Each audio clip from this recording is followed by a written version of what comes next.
એક આપી દો ને book.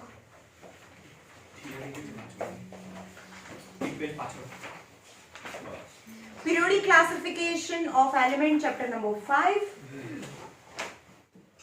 Periodic classification of an element. In class 9, we have learned that the matter around us is present in the form of element, compound and mixture. તમને ખબર છે what is element, what is compound and what is mixture. જેમ કે element, they are in the pure form and only one kind of the atom are present. Throughout, the composition is same, is known as the element. જેમ કે silver છે તો સિલ્વરની અંદર જોઈએ તો બધા જ એટમ છે સિલ્વરના જ હોય, એના સિવાય બીજું કોઈ એટમ ના હોય તો એ સિલ્વર એક એલિમેન્ટ છે. સમજમાં? પણ water two types of atoms combined in a fixed proportion is known as compound. And the component of the compound cannot separate it with a simple physical mean. આપણે એવું ના કહી શકીએ કે જ્યાં ભાઈ માટલામાંથી ઓક્સિજન લેતો હોય, પાણી ભરેલું છે. We cannot separate oxygen and hydrogen with a simple physical process. What is physical process? આપણે જે ઘરે બધું કરીએ એ filtration, winnowing, sedimentation, decantation. These are the simple method through which we can separate the two mixed substances. હા, તો પાણી એ એક compound છે. પણ પાણીની અંદર આપણે વોટર છે, વોટરની અંદર શુગર નાખી દઈએ અને સોલ્ટ નાખી દઈએ તો આ શું થઈ ગયું? The mixture. દરિયાનું પાણી એક મિક્સચર છે, તમારી ને મારી વચ્ચેની હવા મિક્સચર છે કે જેની અંદરના એલિમેન્ટ અથવા કમ્પાઉન્ડ, જેમાં એલિમેન્ટ બી હોઈ શકે, કમ્પાઉન્ડ બી હોઈ શકે. They just remain together but do not mix with each other. જેમ કે આ હવા છે, હવા છે તેની અંદર ઓક્સિજન બી છે, કાર્બન ડાયોક્સાઇડ છે, પણ નાઇટ્રોજન બી છે અને બીજા બધા ટ્રેસીસ ઓફ ગેસીસ બી છે. તો આ ગેસીસ છે એકબીજા સાથે બી છે, ક્લોઝ કોન્ટેક્ટમાં છે. Steel they are not react with each other and form a compound. And their proportion is not also fixed. એનું proportion પણ ફિક્સ નથી. જેમ કે અહીંયા carbon ડાયોક્સાઇડનું proportion in this room is too large because lots of the people are sitting in the same room. But એ પણ હવા જ છે, હવાનું composition. અને એક હવા જંગલમાં હોય એ પણ હવા છે તો ત્યાં બહુ બધા ટ્રીઝ છે તો ત્યાં કાર્બન ડાયોક્સાઇડનું પ્રપોર્શન ઓછું થાય. So in a mixture the constituent જે છે એના જે એની અંદર એલિમેન્ટ છે અથવા કમ્પાઉન્ડ છે, જેમ કે ઓક્સિજન છે એને હું એક એલિમેન્ટ કહી શકું કારણ કે એક જ ટાઈપના એટમ છે, પણ કાર્બન ડાયોક્સાઇડ એક કમ્પાઉન્ડ છે. તો મિક્સચર શેનાથી બનેલું હોય? મિક્સચર બનેલું હોય એલિમેન્ટથી બનેલું હોય, કમ્પાઉન્ડથી પણ બનેલું હોય. and they are not react with each other, they are just with each other, એકબીજાની સાથે હોય, right? so they are known as mixture. so class 9 માં આપણે જોયું મિક્સચર બી ઘણા બધા ટાઈપના મિક્સચર હતા, તમને ખબર છે ને? હોમોજીનિયસ, કોલોઇડલ સોલ્યુશન, ટિન્ડલ ઇફેક્ટ જોઈ હતી એમાં, ખબર છે? ઓકે, હા, suspension.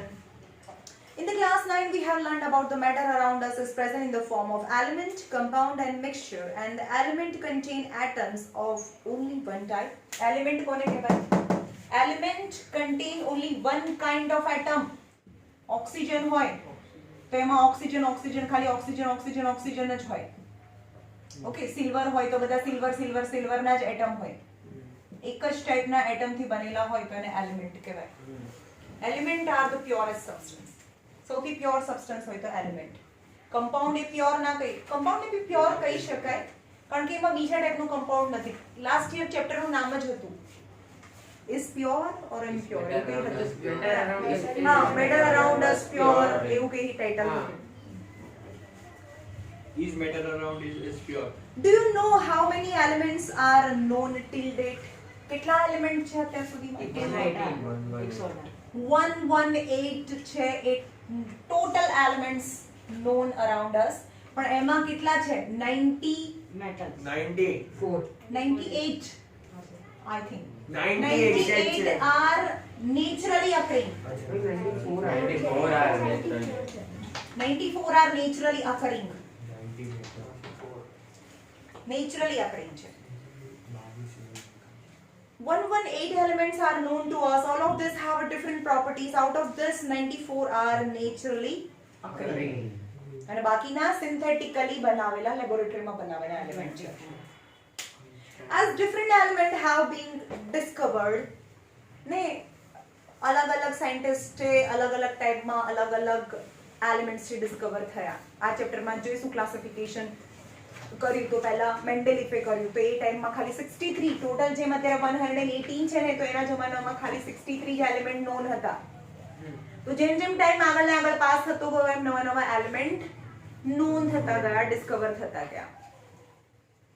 As the different elements were being discovered, the scientists gathered more and more information about the properties of this element. બંધ કરી દો ને બુક ને બંધ કરી દો. પણ આમાં બે ડિફરન્ટ વેલ્યુ આપેલી છે કે તમારા એક બુકમાં 98 છે, એકમાં 94 છે.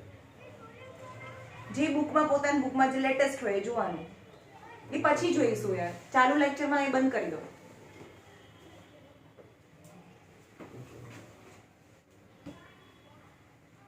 As a different element was being discovered, the scientists gathered more and more information about the properties of this element.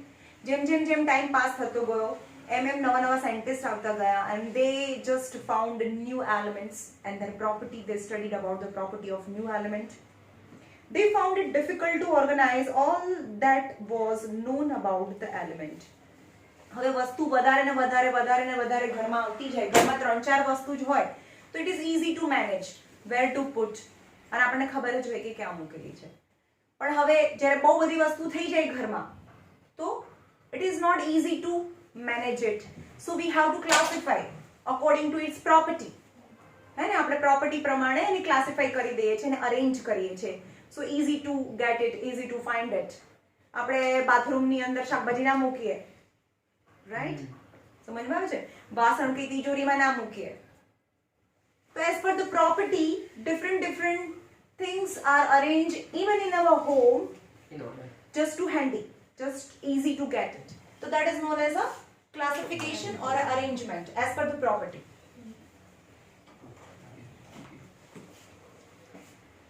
They started looking for some pattern in their properties on the basis of which they could study such a large number of elements with ease.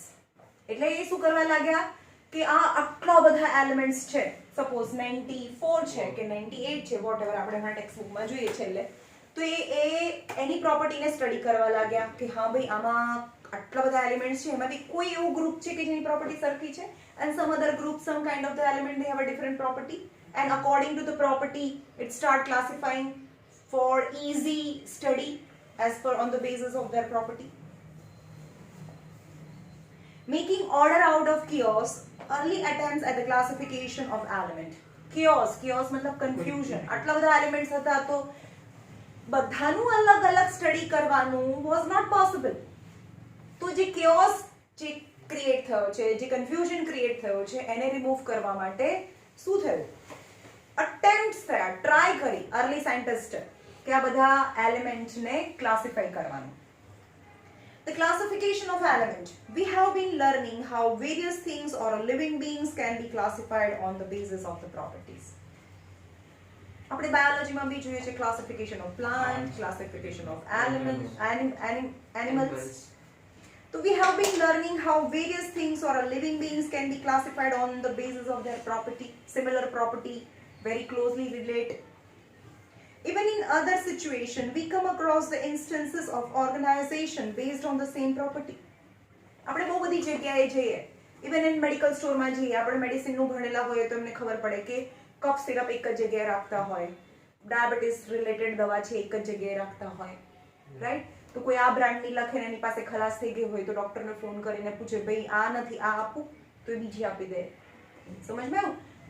અને medical સ્ટોરમાં જઈએ, ચલો એ મેડિસિનની ના ખબર પડે તો કંઈ નહીં, હા પણ શેમ્પુ બધા એક સાઈડ મૂક્યો હોય, face wash, then after bathing soap, નાવાના સાબુ એક જ જગ્યાએ મૂક્યો હોય. હવે લક્સ અહીંયા મૂકે અને લાઈફ બોય કે બીજે મૂકે, એવું ના હોય.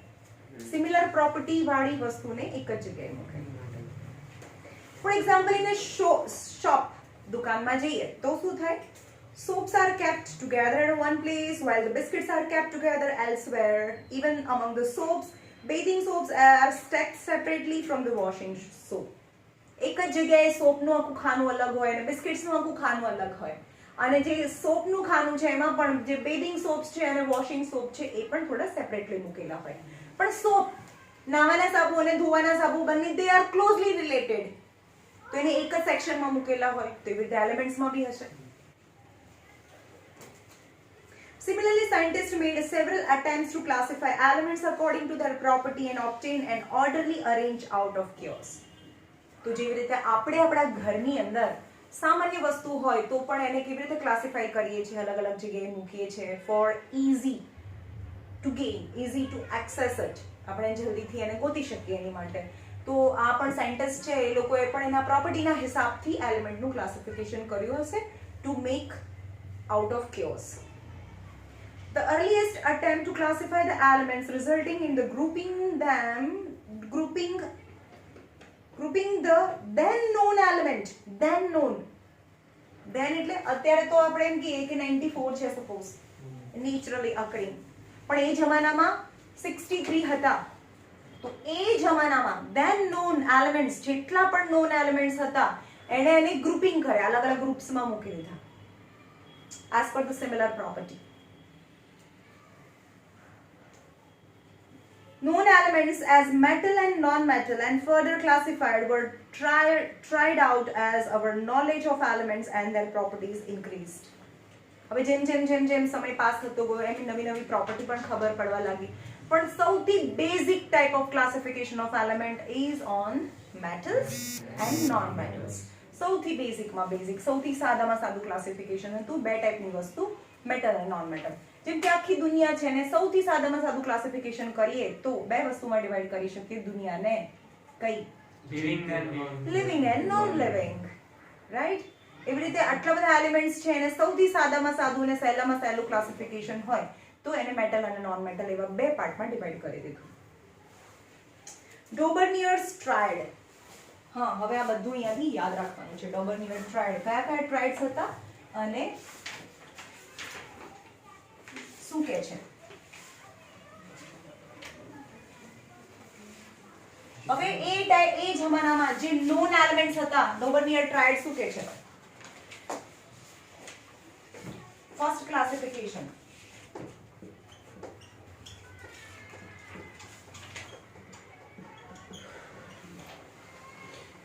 નામ પરથી ખબર પડે ટ્રાયડ. ટ્રાયડ મતલબ ગ્રુપ ઓફ 3. તો એટ then known elements, એ જમાનામાં જે known elements હતા એમાંથી એણે કોઈ પણ 3 એલિમેન્ટનું એવું ગ્રુપ બનાવ્યું, 3 એલિમેન્ટ્સનું એવું ગ્રુપ બનાવ્યું કે વચ્ચેવાળાનો જે માસ નંબર છે ને, વચ્ચેવાળાનો માસ નંબર એકચ્યુઅલી પહેલાના જમાનામાં જે પણ ક્લાસિફિકેશન થયા હતા on the basis of mass number. કેમ? કારણ કે ત્યારે ઇલેક્ટ્રોન છે એ ખબર જ નહોતી. ઇલેક્ટ્રોન સૌથી લાસ્ટમાં ઇન્વેન્ટ થયા. આજે આપણે જે મોડર્ન પિરિયોડિક ટેબલ છે on the basis of proton અને ઇલેક્ટ્રોન છે, જેટલા પ્રોટોનના નંબર હોય એટલા જ ઇલેક્ટ્રોનના નંબર હોય. ઇલેક્ટ્રોન કન્ફિગરેશનના હિસાબથી મોડર્ન પિરિયોડિક ટેબલ બનેલું છે. પણ એ જમાનામાં ખબર જ નહોતી કે ઇલેક્ટ્રોન છે, ખાલી જે પ્રોટોન અને ન્યુટ્રોનનું એડિશન કરી અને માસ નંબર કહેવાય. તો ઇનિશિયલી જેટલા પણ સાયન્ટિસ્ટ છે એને ક્લાસિફિકેશન કર્યું on the basis of mass number, ખબર પડી. અને પછી ઇલેક્ટ્રોન ઇન્વેન્ટ થયા અને પછી મોડર્ન પિરિયોડિક ટેબલ છે એ એક્ઝિસ્ટ થયું. તો ડોબર્નિયર ટ્રાયડ શું કહે છે? ડોબર્નિયર ટ્રાયડ એવું કહે છે કે ગ્રુપ ઓફ 3 એલિમેન્ટ સચ ધેટ, એવા 3 એલિમેન્ટનું ગ્રુપ છે કે જે બસ ભાઈ શું છે? 3 એલિમેન્ટનું ગ્રુપ છે એમાં વચ્ચેવાળો જે એલિમેન્ટ છે એનું mass number is nearly equal to other 2 elements mass નંબરનું મીન લેવાનું છે. એટલે કે વચ્ચેવાળાનું માસ નંબર કેવી રીતે આવે? આગળ અને પાછળવાળા જે એલિમેન્ટ્સ છે એનું માસ નંબર લેવાનું, એનું મીન લેવાનું. મીન મતલબ એવરેજ લેવાનું. સપોઝ એવું નથી, અંદર છે નંબર બીજા, પણ સપોઝ આ 3 હોય, આ 4 હોય અને આ 5 હોય, તો મીન એટલે શું? 3 plus 5/2 यानी 8/2, that is 4, is near about 4, is exactly 4 in this case. પણ માસ નંબર હંમેશા કોઈ એક પરફેક્ટ નંબર નહીં હોય, આખો નંબર નહીં હોય. સમજમાં આવ્યું? In the year 1870, John Wolfgang Dobernier a German chemist tried to arrange the elements in the similar properties in the group. એને શું કીધું? Try to arrange the elements having the similar property in the group. So all the three have the same group. આ ત્રણે ત્રણની similar property છે, સરખી property છે, અને સરખી property વાળાનું ત્રણ element નું group બનાવ્યું. Okay? He identified some groups. એવા થોડા ગ્રુપ આઈડેન્ટિફાઈડ કરી દીધા. બહુ બધા એલિમેન્ટ તો બહુ બધા હતા, પણ એને એમાંથી ખાલી ત્રણ જ ટ્રાયડ ગોત્યા છે. He identified some groups, yani some triad group of 3. Identify some groups having the 3 elements each. એને એવા કેટલા ગ્રુપ છે એ ફાઇન્ડ કર્યા, અને each ગ્રુપમાં કેટલા એલિમેન્ટ છે? ત્રણ element. So he called this group triads. Daubernier showed that when the 3 elements triad were written in order of increasing order of their atomic masses, એટલે કે આ જે ત્રણ એલિમેન્ટ છે ને એને ઇન્ક્રીઝિંગ ઓર્ડરમાં મૂકવાના છે, ઓછું પછી એનથી વધારે ને એનથી વધારે. 3 elements having the similar property. જો સાંભળો એને શું કર્યું?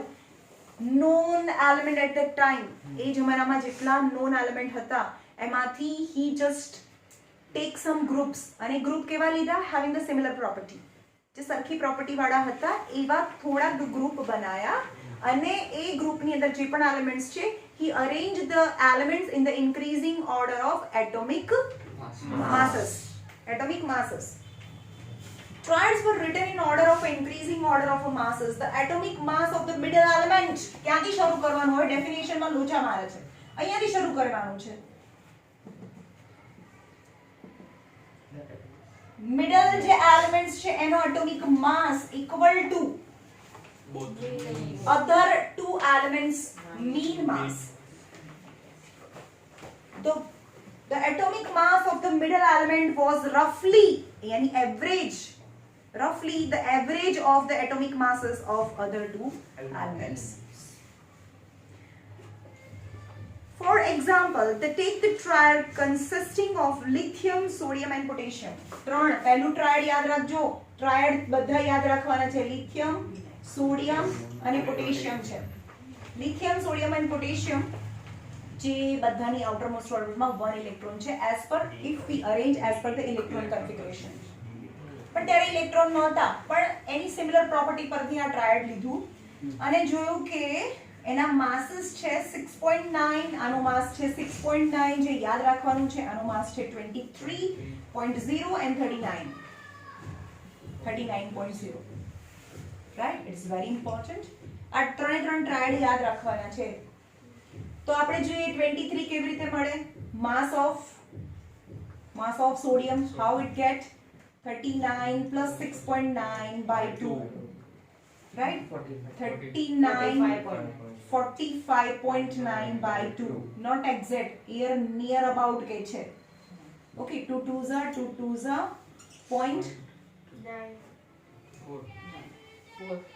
4 क्या है? 19 आ गए. 9s are 22.9 is near about 23. 22.95. हाँ 9 એટલે ને 9 and near about 23. What is the average of atomic masses of lithium and potassium? Lithium and potassium no average mass કેટલો આવ્યો? આટલો આવ્યો 22.95.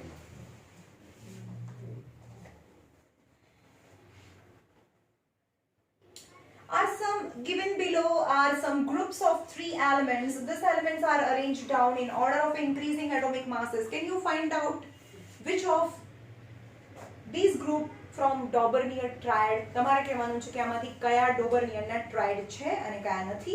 ડોબર્નિયરના ટ્રાયડ एक्चुअली નીચે આપેલા છે. Dobereiner triads lithium, sodium, potassium. First group, first box છે.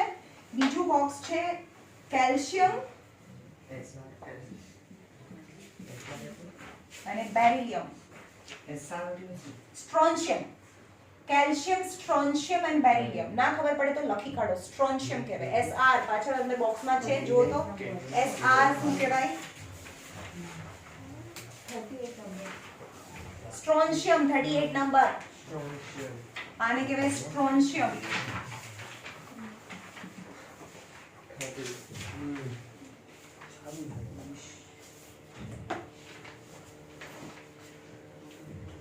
અને chlorine, bromine અને આયોડીન. ક્લોરીન, બ્રોમીન અને iodine. These are the three Doberzheimer triad that you have to remember. ચલો આના ખાલી એટોમિક માસેસ આપેલા છે. આના એટોમિક માસેસ બી લર્ન નથી કરવાના, ખાલી નામ યાદ રાખવાના છે. ઇન ઇન્ક્રીઝિંગ અરેન્જમાં મતલબ કેલ્શિયમ પછી સ્ટ્રોન્શિયમ પછી બેરિલિયમ આવવું જોઈએ. ખબર પડી?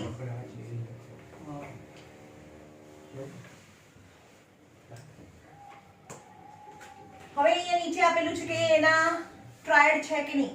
N, P અને S. નાઇટ્રોજન, ફોસ્ફરસ અને આર્સેનિક છે. આ 14, 31, 74.9 છે. હવે ટ્રાયડ છે કે નહીં તો આપણે આનું આ બંનેનું મીન લેવાનું. તો માસ ઓફ P might be જોવાનું થાય છે કે નહીં. 14 plus 74.9 88.9 તો 44.45 something. So it is very far from mass of phosphorus. તો આ ટ્રાયડ નથી. પછી કેલ્શિયમ, સ્ટ્રોન્શિયમ એન્ડ બેરિલિયમ. હા તો હશે, જોઈએ આપણે આ છે કે નહીં. મેમ 32 પોઈન્ટ આવે તો પણ ના ગણે આસપાસ કદાચ આવે તો હા તો થાય ને 30, 31, 32 એ આવે તો ચાલે. એક્ઝેક્ટ ના આવે ભાઈ. બીજો આવશે. પછી કેલ્શિયમ, સ્ટ્રોન્શિયમ અને બેરિલિયમમાં છે 40.1, 87.6 and 137.3 છે. તો 40.1 plus 137.3 by 2 કરીએ. 177.4 કરીએ તો 88 હા 0.7. હા તો 87.6 અને 88.7 they are very close with each other. કે યાર રફલી કીધું છે ભાઈ, એક્ઝેક્ટ તો આવવાનું જ નથી. ત્રીજું આવશે. હા તો આ છે જ નહીં. અહીંયા ત્રણ એને આ ટ્રાયડ આપી દીધેલા છે, ખાલી તમારે ચેક કરવાનું છે. આ ડોબરનિયરના ટ્રાયડ છે જ. ડોબરનિયર ત્રણ ટ્રાયડ છે: lithium, sodium and potassium, calcium, strontium and barium, and chlorine, bromine and iron. It's very important. You have to remember these three triad. ખબર પડી? Now we will find the groups B and C. તમે group A પણ try કર્યું, જે હતું આ વાળું nitrogen, phosphorus અને આર્સેનિક ટ્રાય કર્યું. ગ્રુપ A હતું, આ ગ્રુપ A છે, આ ગ્રુપ B હતું અને આ ગ્રુપ C હતું. ત્રણ ગ્રુપ છે અને એનું મીન ફાઇન્ડ કરો. So you will find that the group B and C form the Doberzheimer triad. The Doberzheimer could identify only these three triad. હવે એ જમાનામાં કેટલા બધા એલિમેન્ટ્સ હતા, એમાંથી ખાલી ત્રણ ટ્રાયડ ફાઇન્ડ કર્યા. બાકીનું શું? Doberzheimer could identify only three triad from the elements known at that time. Hence, the system of classification into triad was not found to be useful. What about other elements? જે બધા માટે applicable હોય, that is the proper classification of element. એટલે બધાના merits અને ડીમેરિટ્સ તમને પૂછશે. આ ચેપ્ટરમાં શું પૂછે? Doberzheimer triad કયો હતો અને why it is not accepted and what are the limitation of Doberzheimer triad. શું હશે? બધાનો એક લો આવશે, એની લિમિટેશન આવશે. લો આવશે, લિમિટેશન આવશે. તો દરેક વખતે યાદ રાખજો કે કયા લો છે, કેમાં શું આવે ને શું લિમિટેશન છે. આની લિમિટેશન શું થઈ? ત્રણ જ છે, બાકી બધાના શું? હા તો એમ કહેશે કે these are applicable only for the three groups, so this is not useful for the classification of all the elements. Newland's law of octave. Newland's law of octave. Second. कितने बजे? हाँ जी बात છે ને.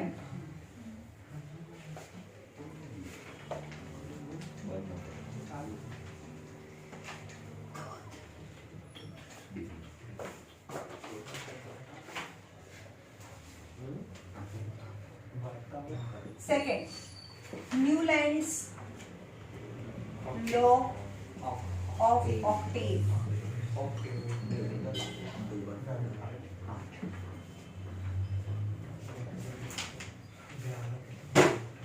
ઓકે, હવે આ નવા સાયન્ટિસ્ટ આવે એણે શું કીધું ભાઈ ડોબર્નિયર નો જે attempt હતું was not successful, so then after Newland's law what he did, he arranged all the elements known at that time in an increasing order of their atomic masses.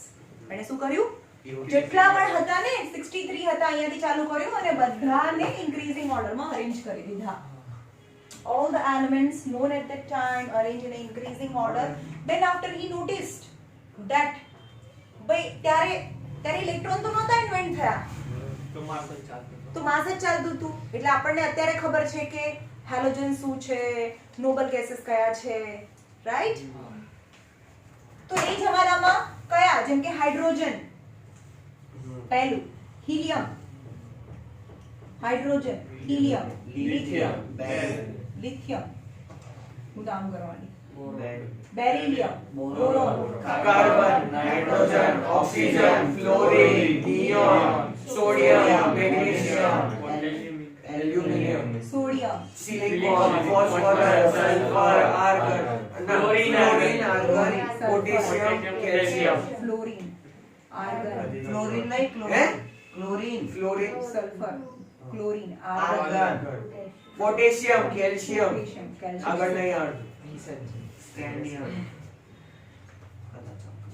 હવે એણે શું કીધું, આવા તો આપણે 20 સુધી લખ્યા, એણે બધી આખી લાઈન કરી દીધી. પછી એણે એવું કીધું કે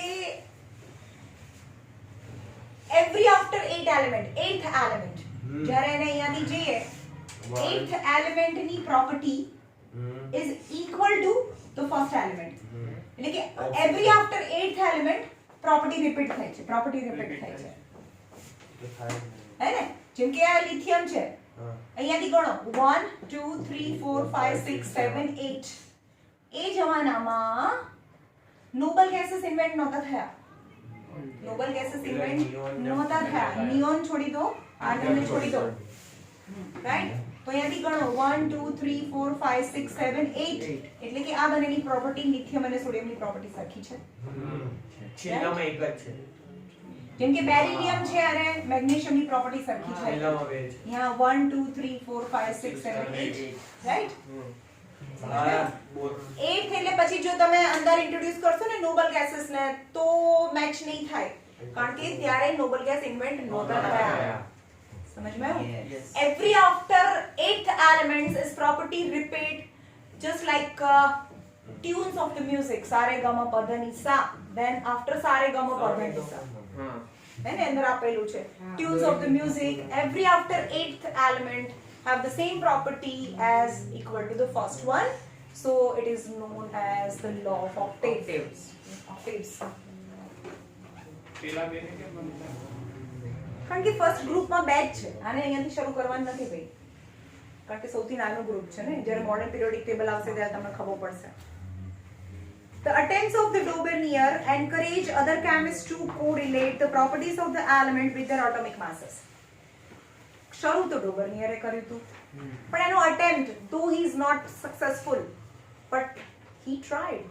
And after his try, the other chemists known at that time and known elements, they also start trying to arrange them.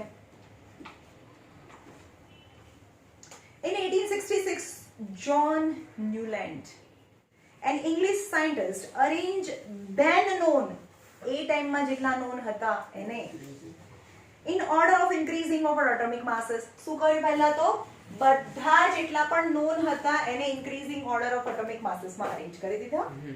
Then after he started with the element having the lowest atomic mass, hydrogen, and ended with the thorium, which was 56th element. એટલે એ જમાનામાં 56 element known હતા એના ટાઈમમાં. શરૂ ક્યાંથી કર્યું? Hydrogen થી કર્યું અને પૂરું ક્યાં કર્યું? થોરિયમ. वो was the 56th element known at that time. He found, હવે અહીંયા law ચાલુ થાય છે, શું છે? He found that every 8th element had properties similar to that of the first one. Every 8th element have the same property as the first one. he compared this to the octave found in the music. અને આને music ની અંદર જે 8 octaves છે એની સાથે એને compare કર્યું. Music, therefore, he called it as a law of octaves. It is known as Newland's law of octave. In Newland's octave, the properties of lithium and sodium were found to be same. એને જોયું કે લિથિયમની property અને સોડિયમની property same છે. બેરિલિયમની property અને મેગ્નેશિયમની property same છે. Sodium is the 8th element after lithium. lithium પછી sodium એ 8th element 8 નંબરમાં આવે છે. Similarly, beryllium and magnesium ની property same છે. Resembles each other. A part of original form of a Newland's octave given in the table. એ જમાનામાં જેટલા પણ હતા એ hydrogen, lithium, beryllium, boron, carbon, nitrogen, oxygen, fluorine, લિથિયમની નીચે સોડિયમ આવ્યું. એણે જે અરેન્જ કર્યા હતા એણે એ રીતે આ ટેબલ નથી કરવાનું. It's just for sake of information. પણ હા, એમાંથી જોઈને આપણે ક્વેશ્ચન આન્સર આપવાના છે. It was found that the law of octave was applicable only up to calcium. હા, પણ એણે બધા જોયા તો ખરા, અરેન્જ તો કરી દીધા, પણ લો ઓફ ઓક્ટેવ હવે એની જે મતલબ એણે જે લો આપ્યો એ લો કેટલો સાચો હતો અને એની લિમિટેશન્સ. તો અહીંયા સુધી શું હતું? એનો લો હતો કે હા એણે અરેન્જ કર્યા અને જે 8th એલિમેન્ટ હતી એની property is equal to the first one. પણ વોટ આર ધ લિમિટેશન્સ? એનો લો બી કેમ સક્સેસફુલ ના ગયો? બેરિલિયમની જેમ. કેમ? કારણ કે law of octave is only applicable up to calcium. Calcium સુધી જ એપ્લિકેબલ હતું.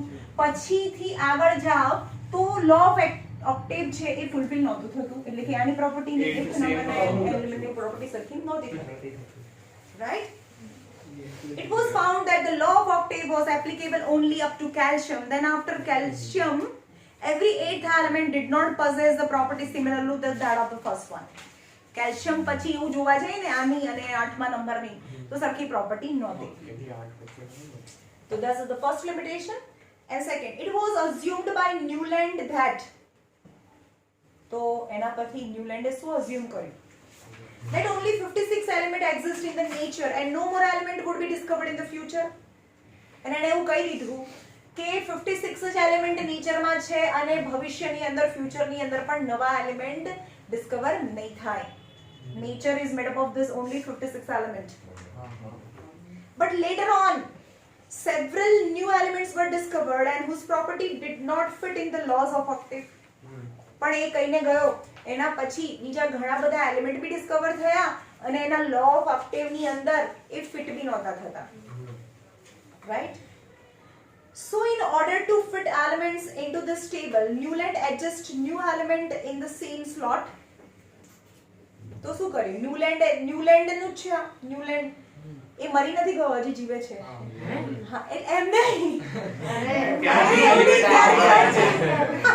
એલિમેન્ટ ફાઉન્ડ થયા ત્યારે એટલે 160 વર્ષના ઉપરનો થતો. અરે એમ નહીં. 150. એણે આ કહી દીધું કે ભાઈ હવે નવા એલિમેન્ટ નહીં શોધાય, એ બધું થઈ ગયું. અને એના પછી બીજા કોઈ સાયન્ટિસ્ટે બીજા કોઈ કેમિસ્ટે નવા એલિમેન્ટ બી શોધી નાખ્યા. પણ ત્યારે જીવતો હતો ત્યારે જ શોધી નાખ્યા. તો એણે શું કર્યું કે ભાઈ ચલો પ્રોબ્લેમ થાય છે કે આમાં લો ઓફ ઓક્ટેવ તો ફોલો નથી થતું. તો એણે શું કર્યું? એક જ કોલમમાં એક કરતા વધારે એલિમેન્ટ મૂકવા લાગ્યો. જે એણે મૂકેલા છે એનામાં જુઓ. In order to fit the element into this table, Newland adjusted 2 elements in the same slot, but also put some unlike element under the same knot. એણે બે અલગ એલિમેન્ટ્સ ને એક જ બોક્સમાં મૂક્યા અને એક બોક્સમાં એવું બી બન્યું છે એના ક્લાસિફિકેશનની અંદર કે જે એક જ સ્લોટમાં એક જ કોલમમાં હોય તો એક કોલમમાં હોય તો બંનેની પ્રોપર્ટી સરખી હોવી જોઈએ ને. જેમ કે અહીંયા છે લિથિયમ અને સોડિયમની પ્રોપર્ટી સરખી હોવી જોઈએ. જેમ કે રે ડુ સા રે રેમાં જો ને રેમાં સા રે સેકન્ડ બોક્સ જો એમાં લિથિયમની નીચે સોડિયમ છે. યસ, તો this is the proper arrangement કે હા ભાઈ બરોબર છે. પણ એમાં કેટલા બધા એવા છે કે જેની પ્રોપર્ટી સરખી નથી તો પણ એક જ બોક્સમાં મૂક્યા છે. કયા? જુઓ અહીંયા. But later some several elements were discovered whose property did not fit into the laws of octave. In order to fit the element into this table, Newland adjusted two elements in the same slot but also put some unlike element under the same node. Can you find the example of this table from table 5.3? Note that the cobalt and nickel are in the same slot. નીચે છે cobalt અને nickel. એક જ સ્લોટમાં બે element મૂકેલા છે. This is not right. એક સ્લોટમાં બે એલિમેન્ટ ના મૂકી શકો, તો એને એક સ્લોટમાં બે એલિમેન્ટ મૂક્યા છે. Same slot, same column. As fluorine and chlorine and bromine, we are very different properties than this element. તમે જો ઉપર નીચે મૂક્યા છે. ફ્લોરિન, ક્લોરિન અને બ્રોમિન ની સાથે કોબાલ્ટ અને નિકલ ને મૂક્યા છે. કોબાલ્ટ એન્ડ નિકલ, તમને ખબર છે કોબાલ્ટ અને નિકલ છે એ મેટલ છે, પ્લસ વેલેન્સી હોય, રાઈટ? તમે વેલેન્સી લાઈન કરી છે, તમને ખબર છે. પણ ક્લોરિન, ફ્લોરિન, બ્રોમિન એ તો શું છે? નોન મેટલ્સ છે જેની નેગેટિવ વેલેન્સીસ છે. તો એને એક જ સ્લોટમાં બે એલિમેન્ટ બી મૂક્યા અને એક જ સ્લોટમાં જે એલિમેન્ટ મૂક્યા એની પ્રોપર્ટી પણ સરખી નહોતી. ખબર પડી? have different properties than these elements. Iron which has resembled cobalt. Iron તમે દેખાય છે છેલ્લે નીમાં મૂક્યું છે, સારેગામા પદ ની. આયરન અને કોબાલ્ટ એ બંનેની પ્રોપર્ટી સરખી છે, તો બી એક છેલ્લે છે ને એક પહેલા બોક્સમાં છે. તો एक्चुअली શું હોવું જોઈએ? Similar property having the element must be in a same slot. સરખી પ્રોપર્ટી વાળા એક સ્લોટમાં હોવા જોઈએ અને અલગ-અલગ પ્રોપર્ટી વાળા અલગ-અલગ સ્લોટમાં હોવા જોઈએ. તો એની મિસ્ટેક છે કે અલગ-અલગ પ્રોપર્ટી છે, બિલકુલ સરખી નથી તો પણ એક સ્લોટમાં મૂક્યા. એક જ સ્લોટમાં એને બે એલિમેન્ટ બી મૂક્યા છે. Iron and cobalt, this are the limitation. આ બધી લખવાની છે લિમિટેશન. જો આની ત્રીજી લિમિટેશન છે. પહેલી લિમિટેશન શું હતી? એનું જે ઓક્ટેવ લે છે એ કેલ્શિયમ સુધી જ રાઈટ છે. બીજી લિમિટેશન હતી, એણે એવું કીધું હતું કે એ જમાનામાં જે 56 એલિમેન્ટ્સ છે એટલા જ નેચરમાં અવેલેબલ છે અને ફ્યુચરમાં પણ નવા એલિમેન્ટ નહીં શોધાય. પણ then after the scientist invent other elements and arrange them, then after he corrected and arranged newly found element in his box. તો કેવી રીતે કર્યું? એણે બધું ગડબડ કરી નાખી. એકમાં બે બે મૂક્યું. હા, in the same slot two elements are arranged and how he arranged that the same property containing elements are not put together. And an examples લખવાના. Iron which is resemble cobalt and nickel in property has been placed far away from these elements with the discovery of noble gases. અને એ જમાનામાં મેં તમને એ પણ કહ્યું હતું કે Nobel gas તો ઇન્વેન્ટ થયા જ નહોતા. With the discovery of the noble gases, the law of octave become irrelevant. આઠમું તો આવતું નથી, હવે નવમું થઈ ગયું. એ તો જ્યારે નોબલ ગેસ નહોતા ત્યારે 1 2 3 4 5 6 7 8 થાય. પણ આને ગણો તો પછી એ નવમું થઈ ગયું. તો ઓક્ટેવ લો તો હવે એક્ઝિસ્ટ જ નથી કરતો, એનો મતલબ તેવો થયો, right? So then the law of octave become irrelevant. Thus the Newland's law of octave worked well with lighter element only up to calcium સુધી જ એ વર્ક કરે છે, એના પછી એ વર્ક નથી કરતો, રાઈટ? હવે આગળ જોઈશું મેન્ડેલિવ્સ પિરિયોડિક ટેબલ. કાલે હું પિરિયોડિક ટેબલ ડ્રો કરીને રાખીશ આખું અહીંયા, તો તમને ખબર પડે. ના, મેન્ડેલિવ નું નહીં કરું, મોડર્ન પિરિયોડિક ટેબલ કરીશ. જે જરૂર છે એટલું કરીશ, બરાબર? ચલો આટલું રાખીએ. આમાં ઇમિટેશન